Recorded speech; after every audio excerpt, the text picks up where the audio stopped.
در این قسمت از برنامه وضعیت قرمز به گفته‌های وحید بهشتی و نادر سلطانپور خواهم پرداخت. روزی نه چندان دور خواهم گفت اینجا آبادان است.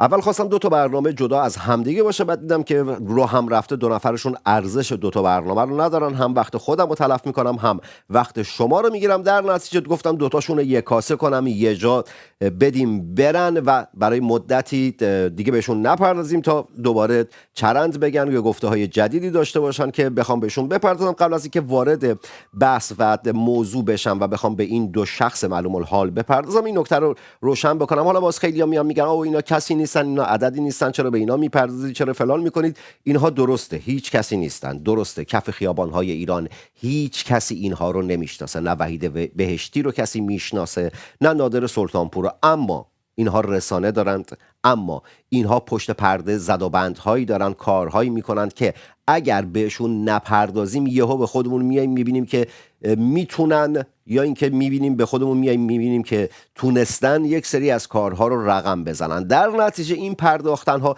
خیلی هدفمند، خیلی مشخصه و حساب شده این کارها رو انجام میدم و آگاه هستم به اینکه اینها عددی نیستن و در جامعه کسی نمیشناستشون. اما ما بدون اینکه بفهمیم، ما زمانی نسبت به بخشی از کنش‌ها یا رفتارها آگاه میشیم که رسانه‌ای میشه. خیلی از اتفاقات رقم خورده، خیلی از تصمیمات گرفته شده، خیلی از صحبت‌ها زده شده اما رسانه‌ای نشده. در نتیجه از الان باید بپردازیم، جامعه رو آماده بکنیم برای زمانی که خیلی از اون کارها، اون تصمیمات کذایی و کذب و ریاکارانه‌ای که گرفتن که رسانه‌ای شد، که بعد در اونجا جامعه من و توی ایرانی سورپرایز نشیم. اول از همه به گفته نادر سلطانپور خیلی کوتاه شسته رفته جمعش بکنیم، زیاد نخواهیم بهش بپردازیم. در روز ملی شیر و خورشید که روز تولد مجید رضا رهنورد بود، اومد یه توییتی زد که شیر و خورشید به نظر من، این داخل پرانتز نوشته که از ابتدا میخونم که با پرانتز اینا باشه سوء تفاهم پیش نیاد، نوشته که شیر و خورشید پرانتز باز به نظر من بدون شمشیر پرانتز بسته خیلی محترم، اما مثل هر جامعه متعددی از اول میخونم زبورم نچرخید. بریم آقا، از اونجایی که برنامه رو کات نمیزنم، قشنگیش به همینه که این تیکا رو بذارم، در نمیارم این تیکه رو. آقا نوشته که شیر و خورشید پرانتز باز به نظر من بدون شمشیر پرانتز بسته خیلی هم محترم، اما مثل هر جامعه متمدنی فرصت دهید مردم خود انتخابش کنند، نه اینکه شمشیرش را بالای سرشان بگیرید که همین است که هست. تجسم کنید که یک نهاد کرد زاد روز مهسا ژینا را روز کردستان نامگذاری کند، همان گونه که به دلیل کرد بودن نام اون نباید مصادره شود، مجید رضا رهنورد هم نباید در انحصار قرار بگیرد. فرصت طلبی سیاسی است وقتی که به صرف یک خالکوبی یا حتی باور قلبی نام و یاد یکی از قربانیان جنبش زن زندگی آزادی را مصادره می کنند. هر دوی آنها از آن ایرانند و متعلق به همه. خب نگاه کن آقای نادر سلطانپور، از انتها شروع میکنم میام تا بالا. اول از اینکه کسی مصادره نکرده. دوم از همه کرد بودن، اینکه یک شخص در چه نقطه جغرافیایی به دنیا بیاد خواست آدمی نیست، اما اینکه یک نفر تصمیم بگیره یک نماد ملی رو تا تو داشته باشی یا خالکوبی بکنه، این فرق میکنه با کرد بودن. نکته بعد اینکه اومدید گفتی که نمیدونم نباید مصادره بشه و انحصار. کی مصادره کرده؟ اگر داری مدعی میشی که مردم باید تصمیم بگیرن، خود مردم تصمیم گرفتن که این روز مجید رضا رهنورد باشه. پیشنهاد شاهزاده رضا پهلوی که نبود. تعدادی افراد، تعدادی شهروند ایرانی خارج از کشور سال گذشته اومدن این ابتکار رو به خرج دادن. یه جبهه‌ای به اسم هفته آبان که حالا فرصت طلبی کرد و نمیدونم منفعت طلبی کرد و خواست مصادره بکنه و اینها هم رفت اسپانسر مالی شد و 3000 یورو بهشون داد و کلی هم برنامه ساختیم. همین چند روز پیشم بازی برنامه‌ای در موردش ساختم و صحبت کردم. مردم این تصمیم رو گرفتند. بعد میگه الان قدرتی دست شاهزاده رضا پهلوی هست، میگه قدرت سیاسی که الان دستش هست که بخواد که میدونم میگه که شمشیر رو بالای سرشان بگیرید و بگید همینی که هست. خود مردم تصمیم گرفتن. یک تصمیم مردمی بوده، یک تصمیم بوده که شهروندان ایرانیان این تصمیم رو گرفتند.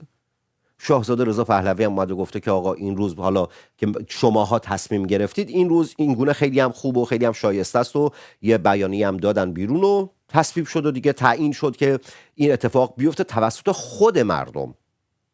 کسی تصمیم گیرنده نبوده، کسی نیومده بگه که آقا مردم شما بیاید این کار رو انجام بدید که این گونه از زاویه ای دیگر داری میپردازی. بعد کرد بودن که اصلا چه ربطی به این داره؟ آقا یه نفر یک باور قلبی وقتی داره یا اینکه یه چیزی رو میاد تاتو میکنه، خالکوبی میکنه، اون فرق میکنه. مشکل نادر سلطانپور و امثال هم اینه که وقتی که مردم عادی یک چیزی رو مطرح میکنند، اینها نمیبینند. به محض اینکه یک شخصیت سیاسی، یک قدرت سیاسی میاد در مورد اون صحبت میکنه، اون موقع است که ببینن. بعد همین افراد دم از مردم میزنند. زمانی که مردم تصمیم گرفتند، زمانی که مردم در سوشال مدیا در 1 سال گذشته هی اومدن اینو به کرات تکرار کردند، اون زمان چرا نادر سلطانپور معترض نشده بود؟ الان که بخشی از جامعه یه چیز رو خواسته، شاهزاده رضا پهلوی اومده گفته که چقدر خوبه و من هم موافقم به عنوان یک شهروند و به عنوان کسی که آلترناتیو بخشی از جامعه هست. نکنید وقتی میگیم که تفکرات چپ، تفکرات غالب در رسانه فارسی، یعنی این. تا زمانی که صحبت مردم باشه، حرف مردم باشه، تا زمانی که خواست مردم باشه، اینا واکنش نشون نمیدند. همین به محضی که شاهزاده رضا پهلوی واکنش نشون داد، صحبتی کرد در مورد این قضیه، سریع تفکرات ضد ملی و تا چه چیزی هم بهشون میشه، او نمیدونم ایران متعلق به هم است. بله ایران متعلق به هم است، الا تجزیه طلبان. ایران متعلق به هم است الا کسانی که آینده ایران رو نمیخواند. این هم حرف من نیست که آقا اینها ایران متعلق به اونا. اونا خودشون کاسشون رو جدا دارن میکنند. اونها خودشون هستند که چرندیات دارن میگن. اینو گفتم خیلی خلاصه نادر سلطانپور همچی یه صاف زده باشیم و بریم که دیگه لاتیشو پر نکنه. حداقل لاتی هم میخوای پر کنی، ادای سطح 1 رو در بیار، شهامت داشته باش، بیا بایست بگو من با این قضیه مشکل دارم، بایست بگو آقا من تجزیه رو میخوام، بایست بگو نمیدونم عبدالله معتدی واسه من فلانه، بایست. حالا بارها هم تو برنامه گفتم ما تو آبادان بهش میگیم خایه، حالا شما میگی جرأت، شهامت، هر چی بخوای اسمشو بذاری، هم مفهومش یه چیزه. داشته باش، با حرفت بمون، تکلیف رو مشخص بکن. اون چیزی، اون رفتاری که اصلاح طلبان میکنن دیگه جواب نمیده در جامعه که بیا یه حرفی بزنی و زمینم یعنی بعدش هم بندازی داخل توپو داخل زمین مردم، بگی مردم، خود مردم این تصمیم رو گرفتن. خب تو رو سننم. الان تو با تصمیم مردم مشکل داری یا اینکه با این مشکل داری که شاهزاده رضا پهلوی اومده کنار مردم و داره میگه بله اتفاقا خوبیه؟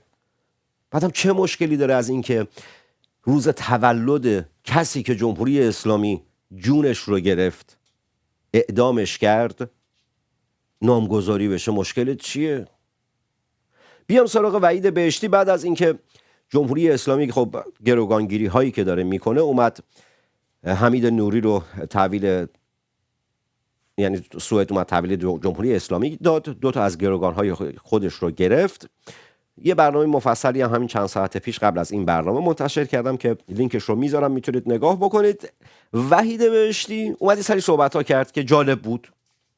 هر چند وقتی یه بار گویا باید مثلا یه دستی ما بکشیم به اینا و بذارید مسائل مهمتری وجود داره در جهان که من میتونم در موردشون برنامه بسازم، صحبت کنم، مصاحبه بکنم. تیم سایبری دارن، نمیدونم فلان دارن، پول دارن، رسانه دارن، شبکه فارسی زبان سعودی هم که اصلا در خدمت ایناست. صحبت‌های وحید بهشتی رو گوش کنیم تا بعد واکنش خودم و صحبت‌های خودم و کامنت‌های خودم رو نسبت به گفته‌های این فرد بگم. مردم ایران دارن کارشون رو انجام میدن، مبارزهشون رو انجام میدن با تمام این فشارها، خطرات و سرکوب‌هایی که هست. ولی ما در خارج از کشور کم گذاشتیم عزیزان. ما در خارج از کشور مسئولیت خودمون رو به درستی انجام ندادیم. به همین دلیل هم است که این قدرت ها یک اپوزیسیون نمیبینن که سرش به تنش بیارزه بدون رو درباستی. و آن کس که معروفتره، آن کس که محبوبتره، آن گروه، آن سازمان، هر کدوم که هستن، مسئولیتش بیشتره و خطاش هم نابخشودنی تر. به همین دلیل که در میدان هستم به خودم این اجازه رو میدم، تمام شخصیت های اپوزیسیون رو، خانم محترم، آقای محترم، گروه محترم، سازمان محترم، خطابتون قرار میدم و از اول از همه مانند دفعات گذشته دستتون رو میبوسم. ازتون تمنا میکنم بگذرید از اون خواسته های شخصی، گروهی، منیت ها. از همه اینها اولم خودم رو خطاب قرار میدم. دستمون رو تو دست هم بذاریم بر اساس برای اون حد اقل ها. خب در مورد میکروفون اشتباه باز کردم. در مورد گفته های وحید بهشتی، نگاه کن. های وحید بهشتی از انتها شروع میکنم میام به ابتدا.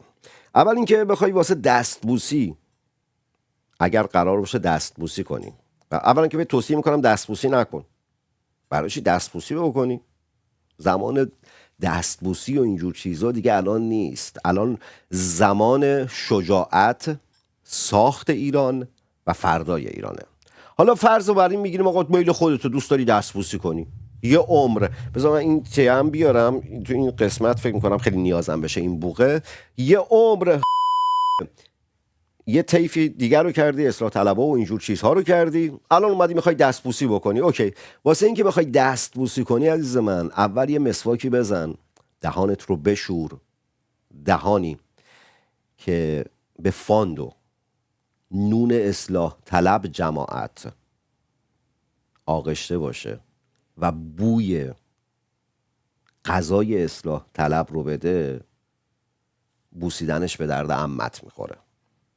میخوای دستبوسی بکنی، قشنگ بشور اون نونی که از اصلاح طلب ها خوردی، اون تفکرات اصلاح طلبی، اون تفکراتی که با گروه ها و گروهک های شبه نظامی داری رو، اون دهنتو پاک بکن که اونا نباشه. بعد بیا دستبوسی بکن. حالا دستبوسی کی هم میرسم وقتی که میگی اون شخصی که محبوب تره، معروف تره، خب قاعدتا شاهزاده رضا پهلوی اینجا تارگت وحید بهشتیه. آقای وحید بهشتی، اگر تو امثال تو نبودید، اگر سودجویی ها، منفعت طلبی ها، ریاکاری های شما نبود، چرا ما اپوزیسیون داریم که سرش هم به تنش بیارزه؟ شخصی رو داریم که نه تنها سرش به تنش میارزه، یک تار موش به هزاران نفر امثال تو میارزه. مشتی تو همونی هستی که چند وقت پیش پول دادی داخل ایران، نمیدونم بنر واسط زدن، یه بنر زدن که حتی سانتش هم میدونستی 6 متر و چند سانت. اومدی نمیدونم آره نمیدونم داخل ایران منو صدا میزنه. داخل ایران کی تو رو آخه بذار من این بوقه رو واقعا مجبورم. آخه داخل ایران کی تو که بنر واسه من زدن و نمیدونم اعتصاب غذا بودی بلند میشدی مهمانی میرفتی فلانجا میرفتی و میمدی. بچه ها آقا یک هفته اعتصاب غذا کردن داشتن تو کما میرفتن که ورزشکار بود. حابیل ماهور ورزشکار در سطح حرفه‌ای داره ورزش میکنه، داشت تو کما میرفت. بعد تو چطور نمیدونم فلان روز اعتصاب غذا بودی مهمانی میرفتی و این ور و اون ور و اینا. اگر که فکر میکنی اپوزیسیونی نیست که سرش به تنش بیارزه، نه اتفاقا اپوزیسیونی هست که سرش به تنش بیارزه. موضوع تو امثال تو هستید. بعد میگی من در میدانم. در میدانی چی هستی تو؟ اگه منظورت اینه که نزدیک میدونی پلسی جایی نشستی، آره حالا منم نزدیک پلس هستم. اما اگه منظورت بر اینه که در میدان مبارزه هستی، نه عزیز من، تو حتی نزدیک یه سبزی فروشی داخل میدان مبارزه انقلابیون هم نیستی، سبزی هم نمیتونی پاک بکنی. در میدان چه چیزی هستی که ما خبر نداریم؟ توهم گرفتی نمیدونم با رابطه و رانت و لابی، حالا با چند نفر دیدارم کردی و چند تا سفرم رفتی، توهم زدی. یه دفتر دستکی واسه خودت مقابل وزارت خارجه بریتانیا علم کردی که 480مین روز تحسنمه. در میدان چی هستی تو؟ بذار یه بار دیگه از اول تیکه به تیکه میام که ریز به ریز به وحید بهشتی بپردازم. یه بار دیگه بریم از مردم ایران اول. دارن کارشون رو انجام میدن، مبارزهشون رو انجام میدن با تمام این فشارها، خطرات و سرکوب هایی که هست. مردم ایران بله مبارزهشون رو دارن انجام میدن با تمام فشارها. تا اینجا همه چیز درست، حرفیه که همه میدونیم، خود مردم هم آگاه هستن بهش و این اتفاقات داره میفته. ولی ما در خارج از کشور کم گذاشتیم. نه، ما در خارج از کشور کم نذاشتیم. شماها در خارج از کشور سودجویی کردید، منفعت طلبی کردید، بوقه رو بیارم بردید. دیگه نمیتونی بیا خودتون رو پای ملت بذارید که. شماها رفتید رانت و پولش رو گرفتید و لابیشو کردید و هر جا رفتید به جای اینکه بگید آقا شاهزاد، مگه نمیایید داخل همین صحبتات میگی کسی که محبوب تره، کسی که معروف تره؟ وقتی از صحبت از محبوبیت و معروفیت میکنیم در مورد کلان شهرها که فقط صحبت نمی کنیم که در روستاها و مناطق محروم هم هستن. در تک تک این جاها هم شاهزاده رضا پهلوی رو میشناسن، هم خاندان پهلوی رو میشناسن. پس وقتی از محبوبیت و معروفیت صحبت میکنی، خواهی داشته باش مستقیم بگو در مورد شاهزاده رضا بد نیا بگو خانم فلان به خاطر اینکه نمیدونم اون لقمه نونی که خانم ایکس جلوت پرت میکنه مبادا قطع بشه، یا اون لابی که واسط میکنه 2 تا دیدار داشته باشی مبادا اونو قطع بکنه. از این زاویه وارد نشو. در ادامه صحبتاش عزیزان، ما در خارج از کشور مسئولیت خودمون رو به درستی انجام ندادیم. به همین دلیل هم است که این قدرت ها یک اپوزیسیون نمیبینن که سرش به تنش بیارزه بدون رو درباستی. اینو یه بار دیگه تکرار میکنم، اونی که سرش به تنش نمیارزه شما هستی های وحید بهشتی. با بازی نمیشه عوام فریبی کرد دیگه. گذشت زمان بزن در روی، گذشته. بزنی باید وایسی بخوری، بزنی وای میسی میخوری. اون زمان گذشت. در ادامه میگه که و آن کس که معروفتره، آن کس که محبوبتره، آن گروه، آن سازمان، هر کدوم که هستن مسئولیتش بیشتره و خطاش هم نابخشودنی تر. خب چه خطایی الان شاهزاده رضا پهلوی در راستای اینکه سوئد اومده حمید نوری رو به جمهوری اسلامی تحویل داده؟ سهم شاهزاده چی بوده این وسط؟ بگه زمانی که ایرج مصداقی داشت اون کارها رو میکرد، اون فعالیت ها رو داشت میکرد که تو دادگاه به سرانجام برسه، کجا بودی تو اون زمان؟ بعد به شاهزاده رضا پهلوی چه ربطی داره؟ الان شما که نمیدونم میرید میشینی پای میز فلان و پای کرسی فلان میشینی و تو آشپزخونه فلان پارلمان میری 2 تا نماینده رو موقع چای خوردن و آروغ زدن میبینی، میای افش رو داخل شبکه‌های فارسی زبان سعودی میگی اونجاها. آیا تو اومدی بگی نمیدونم آلترناتیو شاهزاده رضا پهلوی ما آلترناتیو داریم؟ آیا اومدی بگی نمیدونم محبوب ترین شخص و معروف ترین شخص هم داریم؟ که الان انتظار چی داری تو امثال تو بودید که نذاشتید جهان اطمینان پیدا بکنه که ملت یه آلترناتیو دارند. حالا چه تفکر جمهوری خواهی میخواید داشته باشی، چه پادشاهی خواهی میخواید داشته باشی، آقا یه شخصی هست که جهان باش وارد مذاکره بشه. شما دنبال رهبرسازی هستید، شما دنبال این هستید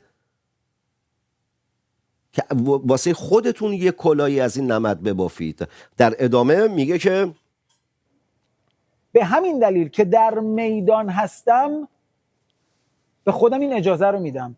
تمام شخصیت‌های اپوزیسیون رو، خانم محترم، آقای محترم، گروه محترم، سازمان محترم، خطابتون قرار میدم و از اول از همه مانند دفعات گذشته دستتون رو میبوسم. دهنتو پاک کن. ازتون تمنا میکنم بگذرید از اون خواسته های شخصی، گروهی، منیت ها، از همه اینها. اولم خودم رو خطاب قرار میدم. خب نگاه کن، در مورد منیت و گذشتن از خواست فردی و شخصی گفتی. اولا که شاهزاده رضا پهلوی همیشه در گفته‌هاش از ملت نام برده، از ما استفاده کرده، هیچ وقت منی و منیتی وجود نداشته. اونی که من و منیت داره، اونی که در تظاهرات میگه پرچم ایران رو بیار پایین که چهره من دیده بشه، شما و رفیقای شمایی امثال هم هستید. خانم معصومه علی نژاد قمی کلاه و دیگران هستند. بعد اگر انتظار شما اینه که و انتظاری که از شاهزاده دارید اینه که بیاد بگه آقا شماها بیاید برید جلو، من پشت سرتون میفتم، که ملت نمیذارن همچه اتفاقی بیفته. آقا شما رو کی دستم به بوقه نرسید وگرنه جمله رو گفته بودم.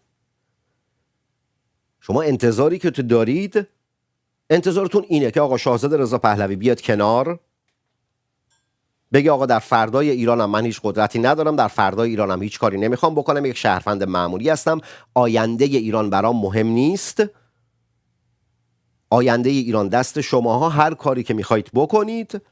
اون موقع شاهزاده رضا پهلوی واسهتون میشه آلترناتیو و خوب.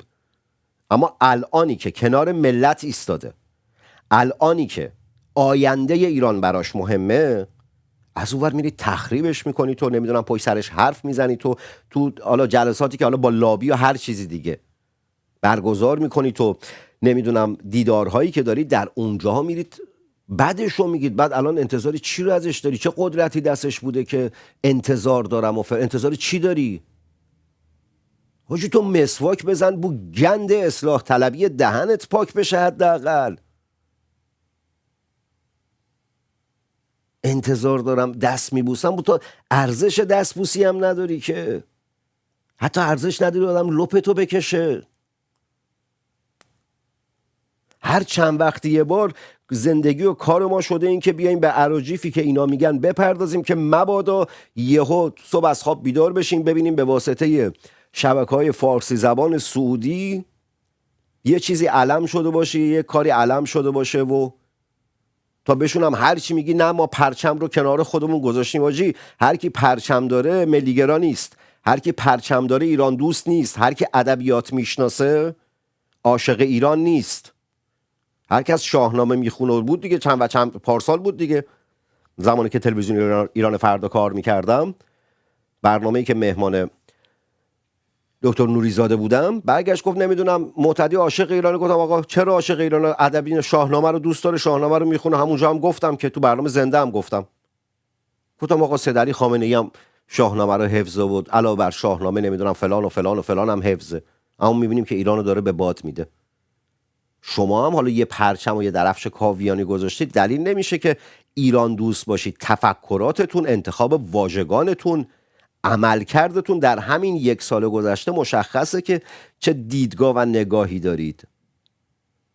بعد اومدی انتظار دارم نمیدونم اپوزیسیونی نداریم، کسی که سرش به تنش نمیارزه تو و امثال تو هستید. اومدم جد و آبادش بپره از دهنم بیرون، جلو خودم گرفتم. چیکار جد و آباد ملت دارم من حالا؟ آقا نکنید این کارو. بارها گفتم بزنید باید وایسید بخورید. تو جنگمون فقط با جمهوری اسلامی نیست، با معصومه علی نژاد قمی کلاه، با امثال وحید بهشتی. اون یارو رفته نمیدونم پول جمع کرده، با پولی که ملت دادن که تظاهرات و فلان، رفته شورت و کرست خریده. بعد پر رو مدعی هم هست. بدبختی ما یکی دوتا نیست، جنگمون یکی دوتا نیست. بعدم وقتی صحبت میکنیم یا میگن آره نمیدونم تفرقه و فلان، آقا من هیچ اتحادی با کسی که تمامیت ارضی کشورمون رو نخواد ندارم. تعارف نداریم که. در نهایت آقا تلاش میکنم در روزهای آینده کمتر به این افراد بپردازم، کمتر به این حالا نمیدونم بگم جانوران، چی بگم. بعضی وقتا هم استانداردهای اخلاقی رو باید رعایت کنم، همین که باید پیشفرض رو بر این بذارم که بچه مثلا زیر 18 سال و اینها، نوجوان و کودک چیزی پا برنامه نشسته باشه، هم اینکه دوست ندارم زیاد همانند خودشون رفتار بکنم، ولی خب یه جایی بعد ساکتشون کرد دیگه. نمیشه. آقا لایک کنید، کامنت بذارید، در سوشال مدیا خودتون به اشتراک بگذارید. اونایی هم که بیرون از ایران هستید اگر تمایل داشتید میتونید این پایین سوپر چت و تانکس رو بزنید تا از برنامه میتونید حمایت مالی بکنید. جنگ زده تک تک شما محمد تنگستانی هستم، شاعر و روزنامه نویسی که به زود در شهر خودش آبادان و کشور خودش ایران برای شما برنامه خواهد ساخت و در ابتدای هر برنامه خواهد گفت اینجا آبادان است. علامتی که همتون میشنوید اعلام خطر یا وضعیت قرمز است و معنی و مفهوم آن این است که حمله هوایی انجام خواهد شد. محل کار خود را ترک و به پناهگاه بروید.